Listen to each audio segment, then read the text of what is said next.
Bismillahirrahmanirrahim. Assalamualaikum warahmatullahi wabarakatuh. Selamat siang teman-teman.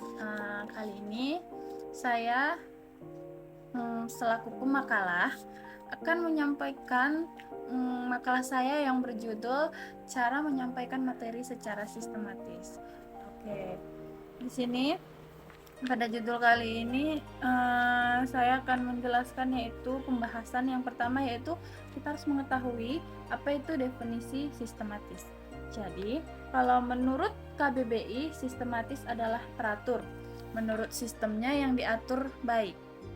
Kemudian biasanya proses sistematis ini dilakukan untuk membuat laporan penelitian atau sebuah karya yang lainnya, yaitu yang menjadi salah satu syarat penting dalam melakukan penelitian.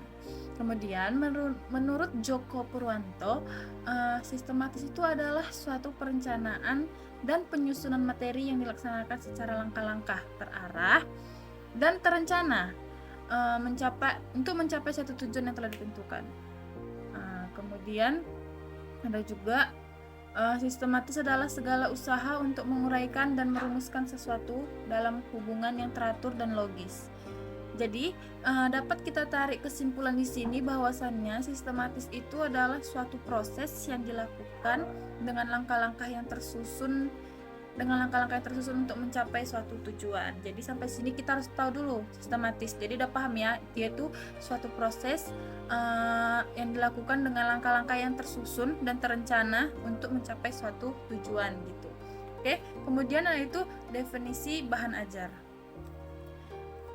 Bahan ajar di sini adalah secara umum merupakan sesuatu yang memuat informasi pelajaran pengetahuan yang dapat dipelajari oleh penggunanya. Bahan ajar berperan sebagai medium menjadi perantara proses pengajaran. Di sini juga dijelaskan Suparman dalam jurnal Islamic Education, bahan ajar adalah komponen yang seringkali terkait erat dengan isi setiap mata pelajaran dan harus relevan dengan tujuan pembelajaran, karakteristik peserta didik, dan strategi pembelajaran. Kemudian menurut Paulina Panen dan Purwanto, bahan ajar merupakan bahan-bahan atau materi pembelajaran yang disusun secara sistematis yang digunakan guru dan siswa dalam proses pembelajaran. Bahan ajar mempunyai struktur dan urutan yang sistematis. Oke, langsung saja kita tarik kesimpulannya. Kalau ditarik kesimpulan, bahan ajar adalah alat pembelajaran yang berisikan materi pembelajaran, metode pembelajaran, batas-batasan, serta cara mengevaluasi yang dirancang untuk membantu siswa dalam memahami pelajaran. Jadi, kenapa di pembahasan ini Ana masukkan dia kayak definisi bahan ajar? Karena dari judulnya aja itu kan cara menyampaikan materi secara sistematis. Sedangkan materi ini termasuk ke dalam bahan ajar.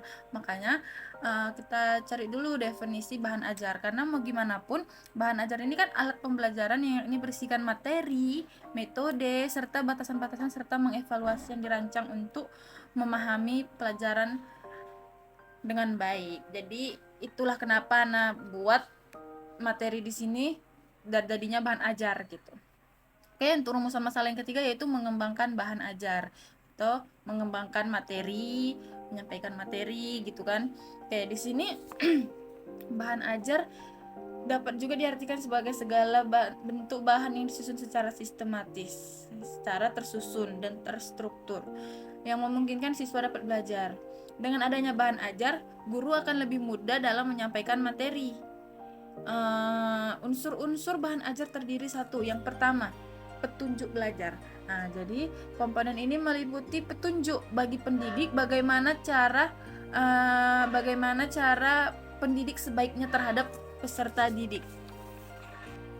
Dalam menjelaskan materi pelajaran kepada peserta didik dan bagaimana pula peserta didik sebaliknya mempelajari materi apa yang disampaikan oleh pendidik. Kemudian yang kedua yaitu kompetensi yang akan dicapai.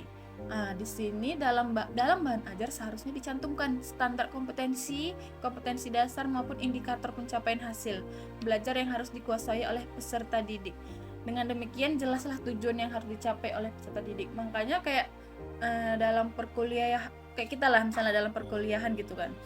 Kenapa setiap awal semester, kalau kita mau awal semester mau mulai kuliah gitu kan, kayak dosen itu pasti menjelaskan apa-apa aja pencapaian, apa-apa aja yang materi yang akan kita pelajari selama satu semester yang akan datang. Disitulah maka di awal itu harus diberitahu apa itu, bagaimana kompetensi dasarnya, indikator pencapaian hasilnya gitu, yang harus dikuasai oleh peserta didik juga, jangan hanya pendidik saja begitu. Kemudian informasi pendukung merupakan berbagai informasi tambahan yang dapat melengkapi suatu bahan ajar. Diharapkan peserta didik akan semakin mudah menguasai pengetahuan yang akan mereka peroleh. Selain itu, pengetahuan yang diperoleh peserta didik akan semakin komprehensif. Jadi kayak harus ibaratkan gini lah, informasi pendukung ini kayak harus ada alasan pendukung atau bukti kuat agar apa yang kita sampaikan ini memang betul, nyata gitu, real gitu. Kemudian latihan-latihan ini merupakan suatu bentuk tugas yang diberikan kepada peserta didik untuk melatih kemampuan mereka setelah mempelajari bahan ajar. Dengan demikian, kemampuan yang mereka pelajari akan semakin terarah dan kuasai secara matang. Setelah kita memberikan materi ataupun memberikan pelajaran apa yang sudah kita ajarkan kepada mereka, maka disinilah masuklah dia ke latihan-latihannya, itu mungkin dengan cara entah kita beri kuis atau kita beri games atau tugas-tugas per orang ataupun per kelompok, biar kita tahu apakah kemampuan, apakah pelajaran yang kita sampaikan ini sudah masukkah ke mereka atau belum pahamkah gitu ya kan. Kemudian, petunjuk kerja atau lembar kerja merupakan lembaran yang berisi sejumlah langkah prosedural yang cara pelaksanaan kegiatan tertentu dilakukan oleh peserta didik dan berkaitan dengan praktek. Biasanya ini kayak petunjuk kerja atau lembar kerja ini mungkin dalam bentuk kerja kelompok ataupun suatu tugas yang dilaksanakan di luar kelas gitu. Jadi biasanya kan proses pembelajaran itu tidak hanya di kelas saja gitu ya kan, bisa jadi di luar kelas gitu. Kemudian evaluasi. Di sini salah satu bagian dari proses penilaian yaitu sebab dalam komponen evaluasi. Ya, kita tahu lah ya, setelah kita tahu bagaimana ya, evaluasilah di akhir gitu ya kan, untuk mengukur sebagaimana jauh penguasaan materi yang telah dikuasai oleh anak-anak. Apabila si anak mungkin belum mengerti ataupun belum paham, itu jadi bahan evaluasi untuk pendidik, bagaimana lebih bisa memahamkan lagi kepada peserta didik gitu. Jadi di dalam lingkungan luar belajar mengajar, seorang guru harus memiliki cara atau teknik dalam menyampaikan materi kepada siswa untuk mencerdaskan kehidupan peserta didik dan kualitas manusia seutuhnya. Guru tidak cukup hanya menyampaikan materi pengetahuan kepada siswa di kelas, tetapi dituntut untuk meningkatkan kemampuan guna mendapatkan mengelola informasi. Jadi guru ini dalam menyampaikan materi tidak hanya di kelas saja, mungkin bisa jadi secara ibaratkan face to face gitu ya. Misalnya ada seorang anak yang kayak kita lah, santriwati, datang ke kamar ustazah nggak paham gini-gini gitu kan.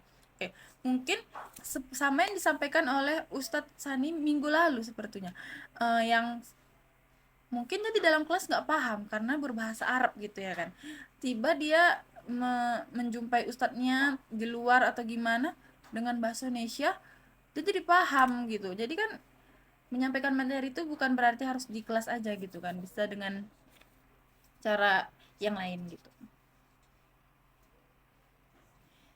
Mengajar bukan lagi usaha untuk menyampaikan ilmu pengetahuan saja, melainkan juga usaha menciptakan sistem lingkungan yang membelajarkan subjek didik agar tujuan pengajaran dapat tercapai secara optimal gitu.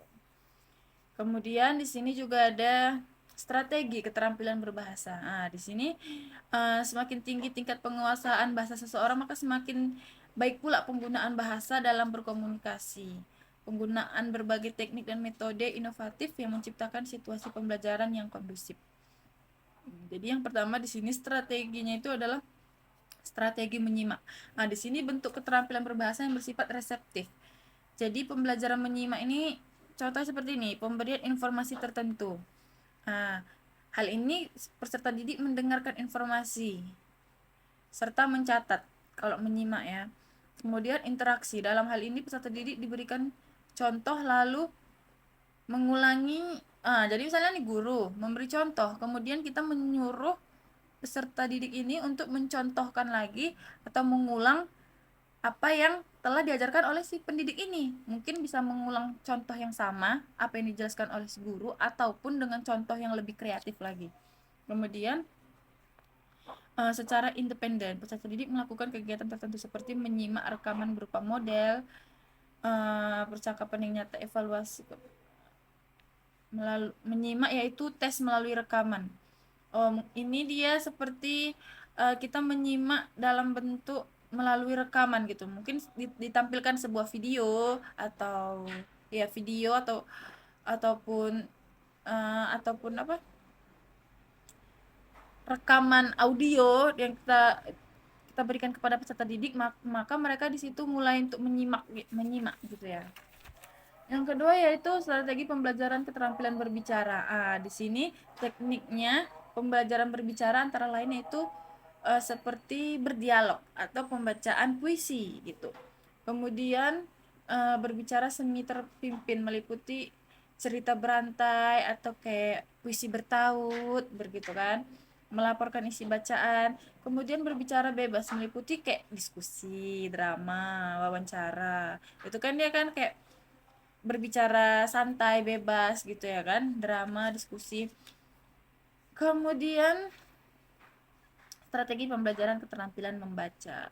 Di sini membaca melibatkan semua proses mental yang lebih tinggi seperti ingatan, pemikiran, daya khayal, pengaturan, penerapan, dan pemecahan masalah. Karena kita kita membaca sambil kayak membayangkan gimana ceritanya. Misalnya kita sedang membaca dongeng gitu ya kan, kita tuh membaca sambil kita hayalkan, sambil kita bayangkan gimana kah ceritanya gini-gini gitu. Jadi itu membutuhkan proses mental yang lebih tinggi. Kemudian strategi pembelajaran keterampilan menulis. Menulis didasari oleh penguasaan berbagai unsur. Di sini isi tulisan yang diungkapkan dapat dipilih secara cermat dan disusun secara sistematis agar dapat dipahami dengan tepat. Tes keterampilan menulis adalah dengan membuat karangan dengan kriteria penilaian sebagai. Jadi kayak menulis ini mungkin kayak seperti menulis, membuat karangan ataupun yang lain. Jadi dengan penilaian kualitas dan ruang lingkup isinya, kemudian penyajian isi, komposisi, kohesi, kemudian gaya dan bentuk bahasa, tata bahasa, ejaan, tanda baca, serta keterampilan dan kebersihan keterampilan menulis. Begitu. Oke, mungkin cukup sekian pemaparan Ana. Kesimpulan, sistematis adalah suatu proses yang dilakukan dengan langkah-langkah yang tersusun untuk mencapai tujuan. Kemudian bahan ajar adalah alat pembelajaran yang berisikan materi pembelajaran, metode pembelajaran, batas-batasan, serta cara mengevaluasi yang dirancang untuk membantu siswa dalam memahami pelajaran yang lebih baik. Kemudian unsur-unsur dalam mengembangkan bahan ajar terdiri dari petunjuk belajar, kompetensi yang akan dicapai, informasi pendukung, petunjuk kerja atau lembar kerja, latihan-latihan, serta evaluasi. Mungkin sekian pemaparan makalah dari Ana hari ini. Cukup sekian dan terima kasih. Assalamualaikum warahmatullahi wabarakatuh.